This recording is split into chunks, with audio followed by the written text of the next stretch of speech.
धैर्याशिवाय लक्ष्मी प्राप्त होत नाही, शौर्याशिवाय विजय प्राप्त होत नाही, ज्ञानाशिवाय मोक्ष मिळत नाही आणि दानाशिवाय यश प्राप्त होत नाही। शिव शंकर शंभो। आलं का लक्षात? जीवनातलं आव्हानं तुम्हाला अधिक मजबूत बनवतात। ही तुमच्या आत्मबलाची परीक्षा असते। जर तुम्हाला आयुष्यामध्ये खूप संघर्ष करावा लागत असेल तर स्वतःला नशीबवान समजा, कारण देव संघर्ष काळाची संधी फक्त त्यांनाच देतो ज्यांच्यात ती सहन करण्याची क्षमता असते।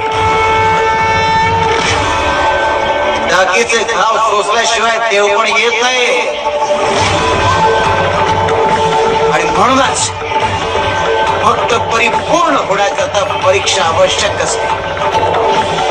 परीक्षेच्या काळातही त्याची निष्ठा टिकते का हे पाहण्यासाठी